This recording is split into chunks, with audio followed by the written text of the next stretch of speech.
ఆ, ఆ, చేదురు. గొర్రెపిల్ల రక్తమందు ఎవరి పేరు రాయపడలేదో ఆ మృగానికి వారు నమస్కారం చేస్తురు. అంటే గొర్రెపిల్ల రక్తములో మన పేరు రాయబడాలి అంటే మొదలుగా మనం చేయాల్సింది ఏంటంటే మారు మనసు పొంది బాప్టిజం తీసుకున్నాం. ఇప్పుడు బాప్టిజం తీసుకున్న వాళ్ళు మనము అని జే గ్రంథంలో మన పేరు రాయబడుతుంది. తీసుకోనోళ్ళు ఆయన జీవ గ్రంథంలో ఆయన పేరైతే రాయబడదు. ఇప్పుడు తీసుకున్న మనము ఆ జీవ గ్రంథానికి తగినట్టుగా ఆ జీవ గ్రంథానికి తగినట్టుగా మనం నడుచుకోవాలి. ఏంటి ఆ జీవ గ్రంథం అనే జగత్ పునాది వేయబడక ముందు మనం ఆలోచిస్తే, క్రీస్తులో మనం ఎప్పుడైతే బాప్టిజం తీసుకున్నామో క్రీస్తు స్వరూపం అనేలోకి మనం రావాలి. పోయిన వారం తమ్ముడు చెప్పాడు, పరిపూర్ణులుగా మనం ఎప్పుడైతే క్రీస్తులో ఉంటామో, పరిపూర్ణులుగా మనం ఎప్పుడైతే క్రీస్తును ధరించుకుంటామో అప్పుడే మనము దేవుడు లోకానికి చేరే అవకాశం ఉంటుంది. ఇప్పుడు ఒక వ్యక్తి రక్షించబడ్డ వ్యక్తి పరిపూర్ణుడు కావాలి అంటే ఏం చేయాలి? ఒక పిల్లగాడు మన స్కూల్లో జాయిన్ చేశాం. ఆ చెప్పే ఆ గంట 2 గంటలు పాఠాలు ఆ 2 గంటలు విన్నంత మాత్రాన పిల్లగాడు అంతగా ఎడ్యుకేషన్లో ముందుకు రాలేడు.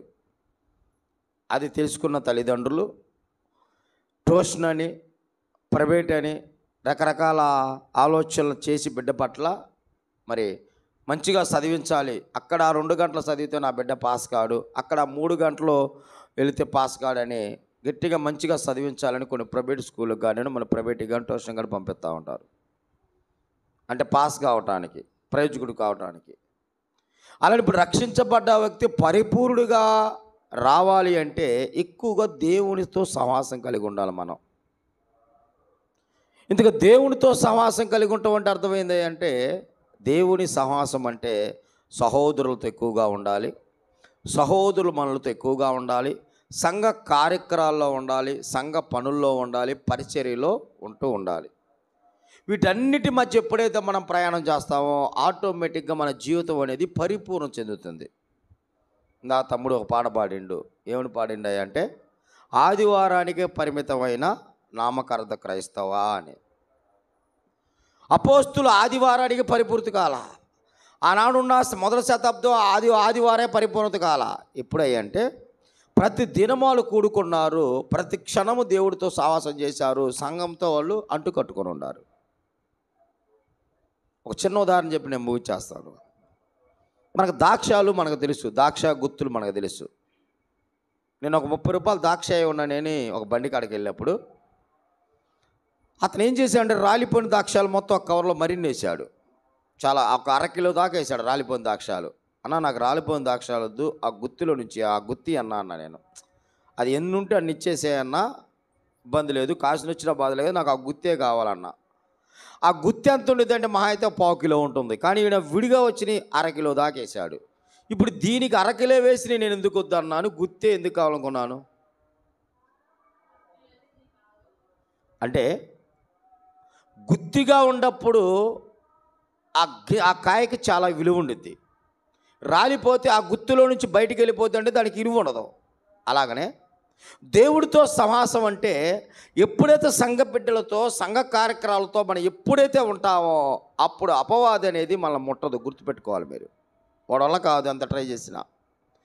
ఎప్పుడైతే మన సంఘానికి దూరం అయిపోతావో ఆ గుత్తిలో ఉన్న కాయ ఎలాగైతే బయటికి పోతే దానికి విలువ లేదో, అలానే సంఘముతో ఉండకుండా, సంఘ కార్యక్రమాల్లో ఉండకుండా, దేవుడితో సహవాసం చేయకుండా ఆదివారానికే మన పరిమితి పోయి మిగతా 6 రోజులు మన ఇష్టాసారంగా బ్రతికామనుకోండి, అతన్ని అంటుంది బైబిల్ నామకార్థ క్రైస్తవుడా అంటుంది.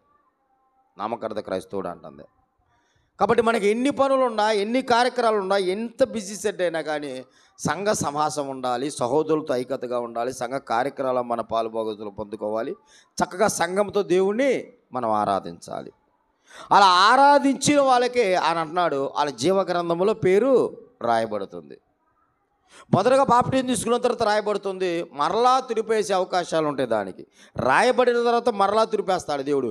ఎప్పుడు తుడిపేస్తాడంటే, ఇదిగో నామకార్థమైన భక్తి జీవితం మనలో కొనసాగుతున్నప్పుడు, నామకార్థంగా మనం బ్రతుకుతున్నప్పుడు ఆయన దాన్ని మరలా తుడిచేసే అవకాశాలు బైబిల్ గ్రంథంలో ఉన్నాయి. కాబట్టి మనం నామకార్థంగా ఉండకుండా కొద్ది రోజులైనా కొద్ది దినాలైనా ఎప్పుడు ఏ క్షణం ఏమవుతుందో కూడా మనకు తెలియదు. యూట్యూబ్లో ఒక క్లిప్పింగ్ చూసా, ఫేస్బుక్లో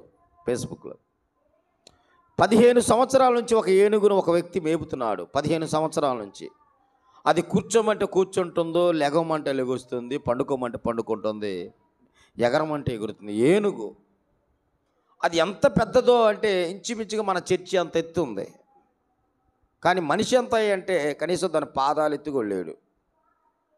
15 సంవత్సరాల నుంచి దాన్ని పోషిస్తున్నాడు, 15 సంవత్సరాల నుంచి దాన్ని మేపుతున్నాడు, 15 సంవత్సరాలు దాన్ని మంచి చెడు మొత్తం చూసుకుంటున్నాడు.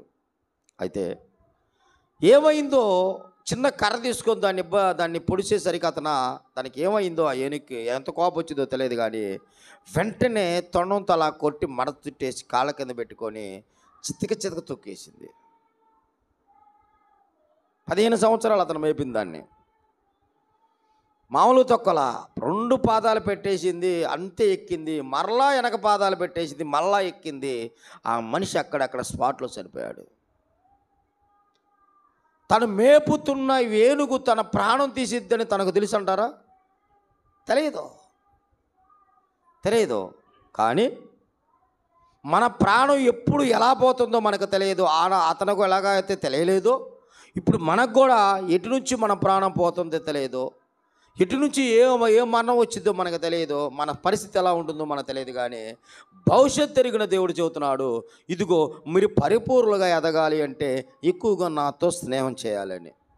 ఎక్కువగా నాతో మీరు స్నేహం చేయాలి. సంఘ సేవకులతో కానివ్వండి, సంఘ సమాసాలతో కానివ్వండి, సహోదరులతో కానివ్వండి, సహోదరి మనులతో కానివ్వండి, పరిచర్య విషయంలో కానీ ఇది మట్టి మనం మర్చిపోకూడదు. మన పనులు మనం చేసుకుంటానే ఖచ్చితంగా ఈ పని మీద ఎక్కువ ధ్యాస మనకు ఉండాలి. 30% మన పని మీద ఉంటే 70% దేవుడి పని మీద మనం ఉండాలి, గుర్తుపెట్టుకోవాలి. అప్పుడే మన పరిపూర్ణ అవుతాం. అప్పుడు మన ప్రవర్తన మారిద్ది, మన ఆలోచనలు మారుద్ది, మన నడక మారిద్ది, మన తీరు మారిద్ది, మన మాట మారిద్ది. అట్లా ఉండగలిగితే మనం. అలా కాకుండా ఆదివారానికే మన పరిమితి అయిపోయి 1 గంట కూర్చొని వెళ్ళిపోయాం అనుకోండి, మన మాట మారదు, మన తీరు మారదు, మన నడక మారదు, మన ఆలోచనలు మారవు, మన తలంపులు ఏవి కూడా ఖచ్చితంగా ఆటోమేటిక్గా అయ్యి అలా ఉండిపోతాయి. ఆటోమేటిక్గా అవన్నీ కూడా అలా ఉండిపోతాయి.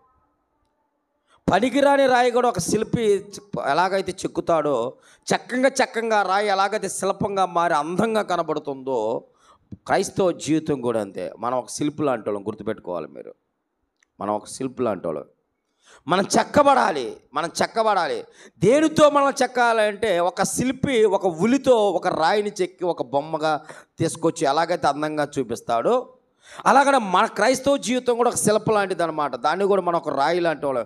దీన్ని మనం చెక్కోవాలి. దీన్ని చెక్కాలి అంటే రాయికి కావాల్సింది ఊలైతే, మన జీవితానికి కావాల్సింది వాక్యం, సవాసం, సహోదరుల ప్రేమ, సహోదరిమణుల ప్రేమ, సేవకులతో బంధం, సంఘ కార్యక్రమాల్లో కలిగి ఉండాలి. ఆటోమేటిక్గా అప్పుడు ఏం జరిగిందంటే, మన జీవితం కూడా చక్కగా ఒక శిల్పం ఎలాగైతే చెక్కబడుతుందో, ఆత్మీయ జీవితంలో మనం కూడా చెక్కబడతాం. ఇది కాదని మనకి ఏది ఆలోచించినా అది అర్థమైతే కానీ ఏమాత్రం ఉపయోగం ఉండదు అది.